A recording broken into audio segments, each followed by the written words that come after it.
She'd been preparing meal trays and serving patients for 3 years, moving quietly through hospital corridors with the same gentle care she showed every sick person.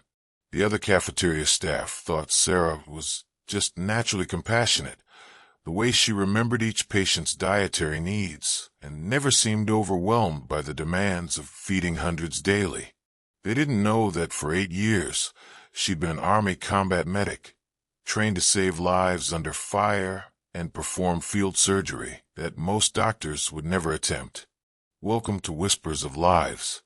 Before we begin this incredible story of a hospital cafeteria worker whose gentle hands once performed life-saving surgery in the world's most dangerous combat zones, tell me in the comments where you're watching from today. And if you believe that true healers never stop serving, hit that subscribe button and share this story to help us honor those who save lives from the shadows. Sarah Martinez adjusted her white food service uniform and checked the meal schedule for the 4th floor cardiac unit. Room 412 needed a diabetic-friendly tray. Room 418 required soft foods due to recent jaw surgery. And room 425 was NPO, nothing by mouth, pending surgery scheduled for later that afternoon. 3 years of working at St. Mary's General Hospital had taught her that attention to detail in meal preparation could be the difference between helping a patient heal and causing medical complications. She loaded the cart with carefully prepared trays, each one labeled and double-checked against dietary restrictions that she'd memorized for every patient on her route. The work was methodical, peaceful, exactly what she needed after 8 years of practicing medicine in conditions where attention to detail meant the difference between life and death. "Morning, Sarah," called Maria, one of the floor nurses, as Sarah pushed her cart toward the elevator. "How's Mrs. Patterson in 425 doing? She's been asking about when she can eat again." "Surgery's at 2 p.m., so she'll be cleared for liquids around 6 tonight if everything goes well," Sarah replied, the medical timeline automatic in her mind. "I'll make sure she gets her favorite Jell-O when she's ready." Maria smiled. "You know our patients better than some of the residents do. Ever think about nursing school?" Sarah had thought about it many times, but nursing school would require explaining her background, and her medical experience came with too many classified details and traumatic memories to make civilian education a simple transition. "I'm happy where I am," she said, the same answer she'd given for 3 years. The elevator rose smoothly to the 4th floor, and Sarah began her rounds with the same quiet efficiency she'd perfected since leaving the Army. Each patient received their meal with a warm smile and gentle inquiry about their comfort, dietary preferences, and healing progress. Most hospital food service workers delivered trays and moved on, but Sarah had learned to read medical indicators that told her far more about each patient's condition than their chart summaries. Mrs. Chun in room 408 was showing early signs of infection: elevated temperature, restlessness, slight discoloration around her surgical site. Sarah made a mental note to mention her concerns to the nursing staff. Mr. Rodriguez in room 415 was recovering from cardiac surgery faster than expected, his color improving and pain levels decreasing. Good news that would help morale if shared appropriately. It was during her second round, around 11:30 a.m., that Sarah first heard the sirens. Multiple ambulances, arriving in rapid succession with the kind of urgency that indicated a major incident. Sarah had heard that sound countless times in Afghanistan, when convoy attacks or IED explosions brought waves of casualties to forward operating bases where she'd worked as a combat medic. She continued her rounds, but her training made her automatically assess the hospital's capacity for mass casualties. St. Mary's was a mid-sized facility with a good trauma center, but not equipped for the kind of surge that multiple ambulances suggested. 20 minutes later, the hospital's PA system crackled to life. Code Gray, all departments. Code Gray, all departments. Mass casualty protocol is now in effect. All available medical personnel report to emergency assignment stations immediately. Sarah froze in the hallway, her food cart half empty, as the implications registered.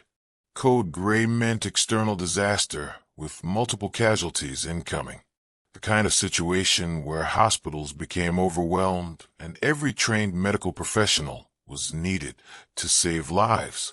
She abandoned her cart and moved toward the nearest window, looking down at the emergency department entrance. What she saw made her blood run cold. A city bus had collided with a chemical tanker truck at the intersection outside the hospital. The truck was on its side, leaking unknown substances, while the bus lay partially crushed with dozens of passengers trapped inside. Emergency responders were setting up triage areas in the parking lot, and casualties were already being rushed through the hospital's doors. Sarah's combat medic training kicked in automatically, her mind shifting into the operational mode she'd used during mass casualty events in combat zones. She assessed the situation with professional clarity. Multiple trauma patients, potential chemical exposure, overwhelmed emergency department, and likely insufficient medical staff to handle the surge.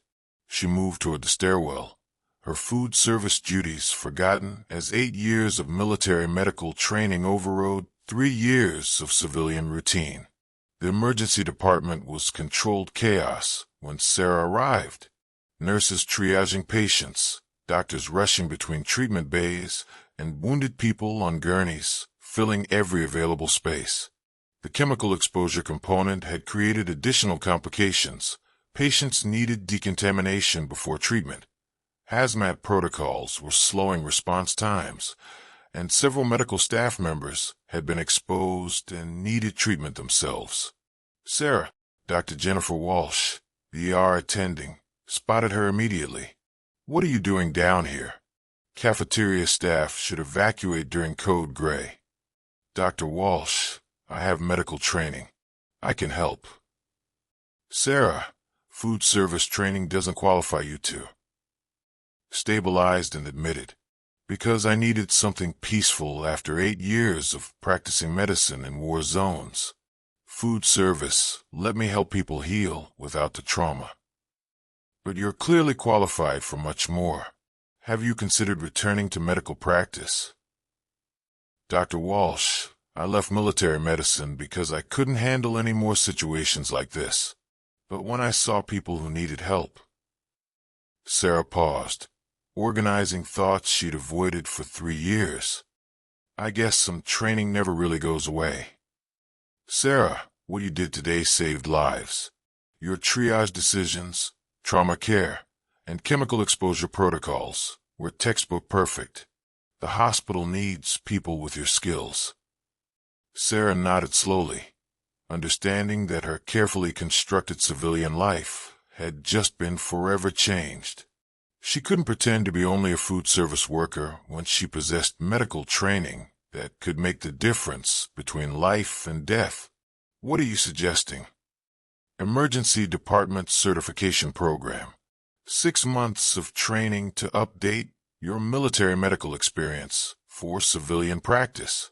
You'd be qualified as an emergency medical technician, possibly pursuing nursing or physician assistant programs later." Sarah looked at her hands, still steady despite 6 hours of intensive medical work. She'd spent 3 years trying to forget the skills that had defined her military career, but today had reminded her why she'd learned them in the first place. "Can I think about it?" "Of course. But Sarah, don't think too long.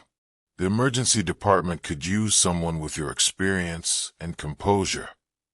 That evening, Sarah returned to her apartment and sat quietly at her kitchen table, staring at the military medical certification documents she'd kept in a drawer for 3 years.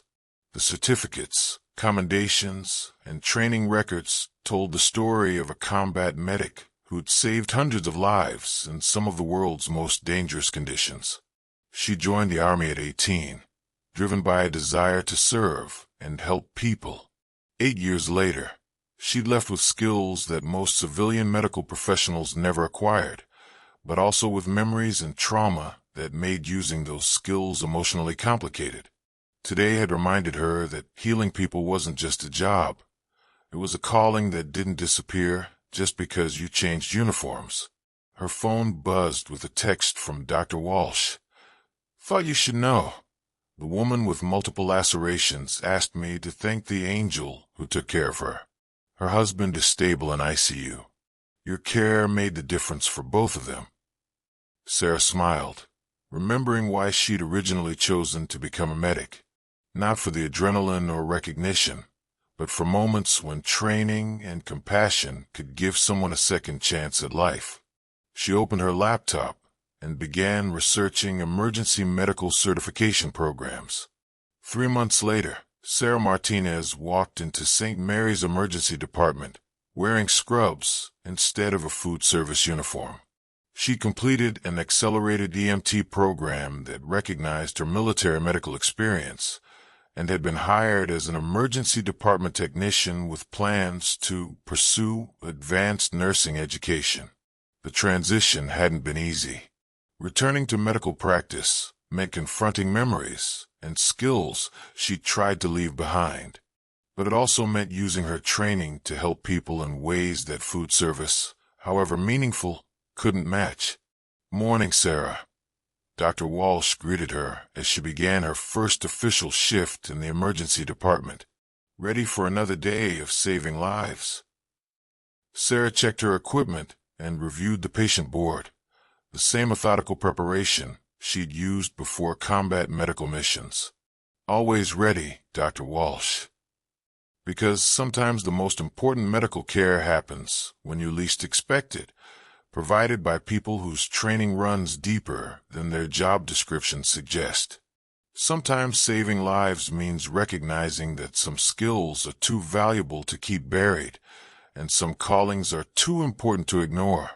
Sarah Martinez had spent 3 years serving meals and trying to forget that she was one of the Army's most experienced combat medics. But healing people wasn't something you retired from. It was something you carried forward, whether in a military uniform or hospital scrubs. After all, true medics never really stop practicing medicine. They just find new ways to save lives.